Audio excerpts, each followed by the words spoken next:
अगर आपको अपने दादा दादी या माता पिता से कोई प्रॉपर्टी मिलती है और आप उस प्रॉपर्टी को सेल करते हैं, तो आपके लिए सबसे बड़ा सवाल यह होता है कि इस सेल कर रही प्रॉपर्टी पर क्या अब आपको इनकम टैक्स देना है या नहीं।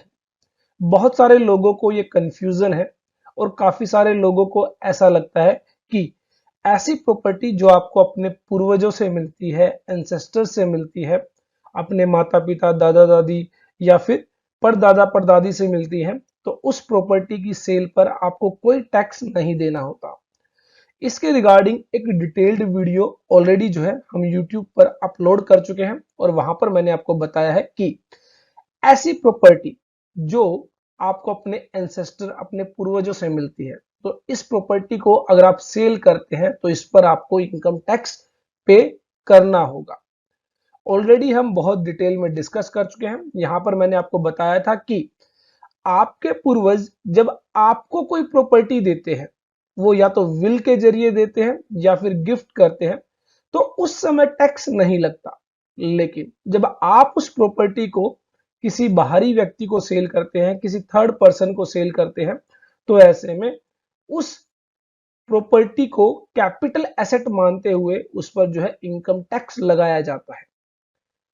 जनरली हमने देखा किसी भी तरह की जो है residential property, commercial property, industrial property, ये आपकी सभी क्या है, कैपिटल एसेट्स, और अगर आप इनको सेल कर रहे हैं तो ऐसे में आपको उस पर टैक्स पे करना होगा। एग्रीकल्चर लैंड की अगर हम बात करें, एग्रीकल्चर लैंड अगर as per income tax act अगर वो कैपिटल एसेट्स की डेफिनेशन में आती है, तो generally urban agriculture land capital assets की डेफिनेशन में आती है, तो उस पर आपको टैक्स पे करना होगा।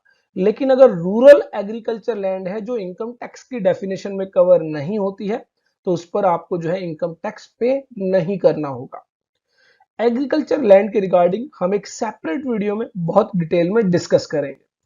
आज के इस वीडियो में हम डिस्कस करेंगे कि जब आप ऐसी प्रॉपर्टी को सेल आउट करते हैं जो आपको अपने पूर्वजों से मिली है, तो उस पर कैसे आप जो है कैपिटल गेन कैलकुलेट करेंगे, कैसे आप उस पर टैक्स की कैलकुलेशन करेंगे। तो मैंने आपको प्रीवियस वीडियो में बताया कि जो कैपिटल गेन होता है वो डिपेंड करता है पीरियड ऑफ होल्डिंग पर। तो पीरियड ऑफ होल्डिंग के अकॉर्डिंग वो या तो शॉर्ट टर्म कैपिटल एसेट होगी या फिर लॉन्ग टर्म कैपिटल एसेट होगी। मतलब आपने उस प्रॉपर्टी को कितने समय के लिए होल्ड किया है, और इस पीरियड ऑफ होल्डिंग को कैलकुलेट करने के लिए आपके जो एंसेस्टर है उन्होंने उस प्रॉपर्टी को जितने समय के लिए होल्ड किया, जितने समय के लिए अपने पास रखा, वो पीरियड भी जो है आपके पीरियड के साथ जो है कैलकुलेट किया जाएगा, इंक्लूड किया जाएगा। तो यहां पर हम दो एग्जाम्पल के जरिए समझने की कोशिश करते हैं। अगर वो एक शॉर्ट टर्म कैपिटल एसेट है तो कैसे कैपिटल गेन कैलकुलेट किया जाएगा, कैसे उस पर टैक्स पे करना होगा। अगर लॉन्ग टर्म कैपिटल एसेट है तो कैसे उस पर कैपिटल गेन कैलकुलेट किया जाएगा, कैसे उस पर टैक्स की कैलकुलेशन होगी। शॉर्ट टर्म कैपिटल एसेट क्या है, लॉन्ग टर्म कैपिटल एसेट क्या है, ये हम ऑलरेडी अपनी प्रीवियस वीडियो में डिस्कस कर चुके हैं। डिस्क्रिप्शन में लिंक दिया गया है, आई बटन के जरिए भी जो है आप देख सकते हैं कि उस वीडियो के अंदर हमने क्या क्या डिटेल में डिस्कस किया। अब हम बात करते हैं कैपिटल गेन आप कैसे कैलकुलेट करेंगे। तो पहले हम बात करते हैं शॉर्ट टर्म कैपिटल गेन। तो जहां पर आपका पीरियड ऑफ होल्डिंग 2 ईयर से कम है, तो ऐसे में वो क्या है, शॉर्ट टर्म कैपिटल एसेट। तो मान लीजिए ये मिस्टर एक्स है, इन्होंने कोई प्रॉपर्टी जो है मई 2022 में जो है परचेज की, लेट से 50 लाख रुपीस की, और उन्होंने ये प्रॉपर्टी अगस्त 2022 में अपने बेटे को थ्रू विल जो है वो ट्रांसफर कर दी। और ऐसे में मिस्टर एक्स क्या करते हैं, अब इस प्रॉपर्टी को नवंबर 2022 में 60 लाख रुपीस की सेल कर देते हैं। तो अब मिस्टर एक्स को जो है कैसे कैपिटल गेन कैलकुलेट करना है, कैसे उस पर टैक्स कैलकुलेट करना है। तो सबसे पहली बात, जब मिस्टर एक्स ने जो है, जो उनके पेरेंट्स हैं, उन्होंने जब मिस्टर एक्स को प्रॉपर्टी ट्रांसफर की, तो उस समय पेरेंट्स को कोई टैक्स पे नहीं करना। ये जो ट्रांसफर है ये इनकम टैक्स में एग्जम्प्ट है। पेरेंट्स अगर अपने बच्चों को कोई प्रॉपर्टी अंडर विल ट्रांसफर कर रहे हैं तो उस पर कोई इनकम टैक्स पे नहीं करना। लेकिन जब मिस्टर एक्स वो प्रॉपर्टी किसी तीसरे व्यक्ति को, थर्ड पर्सन को सेल कर रहे हैं, तो ऐसे में वो एक ट्रांसफर माना जाता है और अकॉर्डिंगली जो है उस पर इनकम टैक्स लेवी किया जाता है। अब यहां पर पीरियड ऑफ होल्डिंग आप देखेंगे, मई 2022 में परचेज किया गया, नवंबर 2022 में जो है उसको सेल कर दिया गया, विद इन 2 इयर्स जो है प्रॉपर्टी सेल की जा रही है, तो ये क्या है, एक शॉर्ट टर्म कैपिटल एसेट। यहां पर हम पीरियड ऑफ होल्डिंग जो है अगस्त 2022 से नहीं देखेंगे, हम देखेंगे मई 2022 से। एंसेस्टर्स ने, पूर्वजों ने उस प्रॉपर्टी को जितने समय तक अपने पास रखा, वो पीरियड भी जो है पीरियड ऑफ होल्डिंग के अंदर इंक्लूड किया जाएगा। तो 2 साल से कम का समय है, तो ऐसे में ये एक शॉर्ट टर्म कैपिटल एसेट है, तो ऐसे में इस पर short term capital gain arise होगा। कैसे कैलकुलेट करेंगे? सिंपली फॉर्मूला है, जो सेल वैल्यू है उसमें से आप कॉस्ट ऑफ एक्विजिशन, जिस प्राइस पर वो जो है लैंड परचेज की गई, वो आप लेस कर देंगे। कॉस्ट ऑफ इंप्रूवमेंट, अगर उसको इंप्रूव करने के लिए कोई कॉस्ट इनकर की गई है, वो आप लेस कर देंगे। तो यहां पर 50 लाख रुपीस की परचेज कॉस्ट है, भले ही वो पेरेंट्स ने खर्च की हो, लेकिन वो भी क्या मानी जाएगी, मिस्टर एक्स के हाथ में वो एक कॉस्ट ऑफ एक्विजिशन मानी जाएगी। कॉस्ट ऑफ इंप्रूवमेंट कोई खर्च नहीं की गई है। मान लीजिए मिस्टर एक्स ने कोई खर्चा किया होता, उस पर कोई रूम बनाया होता या उसकी इंप्रूवमेंट पर और कोई खर्चा किया होता, तो वो यहां पर क्या किया जाता, लेस किया जाता। तो यहां पर जो कैपिटल गेन आता है, वो कैपिटल गेन आ जाता है 10 लाख रुपीस। मान लीजिए मिस्टर एक्स ने किसी प्रॉपर्टी डीलर के जरिए यह डील जो है फाइनल की है और उस पर प्रॉपर्टी डीलर को कोई कमीशन देना है, तो ऐसे में वो कमीशन भी आप कॉस्ट ऑफ इंप्रूवमेंट में लेस करेंगे। तो कैपिटल गेन आ जाता है 10 लाख रुपीस। तो इस तरह आप short term capital gain calculate करेंगे। अब टैक्स कितना पे करना है? इस तरह के कैपिटल गेन पर आप जो टैक्स पे करेंगे, वो स्लैब रेट्स के अकॉर्डिंग टैक्स पे करेंगे। जो स्लैब्स आपकी इनकम टैक्स की होती है, आप देखते हैं 2,50,000 रुपीज तक कोई टैक्स पे नहीं करना, नेक्स्ट 2,50,000 रुपीज पर 5% का टैक्स पे करना है, नेक्स्ट 5 लाख रुपीज पर 20% का टैक्स पे करना है, and over and about 10 lakh rupees 30% का टैक्स पे करना है। तो ये जो इनकम टैक्स स्लैब्स होती है, इसके अकॉर्डिंग आपको ये टैक्स पे करना होता है। अब हम बात करते हैं, अगर वो जो प्रॉपर्टी है लॉन्ग टर्म कैपिटल एसेट है, मींस आपने उस प्रॉपर्टी को अपने पूर्वजों के साथ मिलकर 2 साल से ज्यादा पीरियड के लिए होल्ड किया है अपने पास, तो ऐसे में उस केस में long term capital gain arise होगा। तो एक एग्जांपल यहां पर है कि मिस्टर एक्स है, मिस्टर एक्स के जो पेरेंट्स हैं, उन्होंने एक प्रॉपर्टी जून 2004 में 50 लाख रुपीस की जो है वो परचेज की, और उसके बाद अप्रैल 2022 में वो प्रॉपर्टी जो है मिस्टर एक्स को जो है विल के जरिए ट्रांसफर कर दी या गिफ्ट कर दी। अब मिस्टर एक्स ने इस प्रॉपर्टी को फर्दर जो है मई 2022 के अंदर सेल कर दिया 180 लाख रुपीस, 1 करोड़ 80 लाख रुपीस के लिए।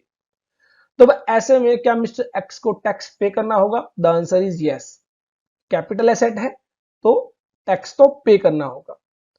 अब पीरियड ऑफ होल्डिंग जो है वो होगी जून 2004 से लेकर मई 2022 तक। तो ये एक लॉन्ग टर्म कैपिटल एसेट है, 2 साल से ज्यादा पीरियड के लिए इसको होल्ड किया गया है by mister X and his parents. यहां पर मिस्टर एक्स ने वो प्रॉपर्टी अप्रैल 2022 में ली है अपने पेरेंट्स से, और मई 2022 में बेच दी है। एक ही महीने के अंदर बेच दिया गया है, लेकिन फिर भी ये प्रॉपर्टी क्या मानी जाएगी? Long term capital asset, short term capital asset नहीं मानी जाएगी, बिकॉज पीरियड ऑफ होल्डिंग के अंदर जो पेरेंट्स ने उस प्रॉपर्टी को होल्ड किया है अपने पास, वो पीरियड भी इंक्लूड किया जाएगा। तो ये क्या हो गई? एक long term capital asset, long term capital gain arise होगा। अब long term capital gain arise होगा तो ऐसे में इंडेक्सेशन किया जाता है, और इंडेक्सेशन के लिए एक इंडेक्सेशन चार्ट होता है, जहां पर जो है ईयर वाइज जो है वहां पर इंडेक्स पॉइंट्स होते हैं, अकॉर्डिंगली जो है इंडेक्सेशन किया जाता है। अब इंडेक्सेशन कैसे होगा? अगर आप सिंपली देखेंगे तो यहां पर प्रॉपर्टी परचेज की गई है 50 लाख रुपीस की और सेल की गई है 180 लाख रुपीस की, तो हमारा फुल वैल्यू कंसिडरेशन क्या है? Sale value 1 crore 80 lakh rupees, less करेंगे indexed cost of acquisition. Short term capital asset में सिर्फ कॉस्ट ऑफ एक्विजिशन लेस होता है, लेकिन लॉन्ग टर्म कैपिटल एसेट में इंडेक्स्ड कॉस्ट ऑफ एक्विजिशन। कैसे कैलकुलेट करेंगे? Purchase price that is cost of acquisition into, उसको आप मल्टीप्लाई करेंगे by the indexation point of year in which property is sold out. तो सोल्ड आउट की गई है मई 22 में, तो फाइनेंशियल ईयर 22-23 का जो इंडेक्स पॉइंट होगा वो आप उससे मल्टीप्लाई करेंगे और डिवाइड करेंगे जिस ईयर में परचेज की गई। तो जून 2004 दैट इज फाइनेंशियल ईयर 2004-5 का जो इंडेक्स पॉइंट होगा उससे आप क्या करेंगे, डिवाइड करेंगे। तो according to this cost of acquisition will be 1,40,26,548 rupees. तो 1,40,40,26,548 रुपए आपकी प्रॉपर्टी की वैल्यू हो जाती है according to indexation as per the income tax.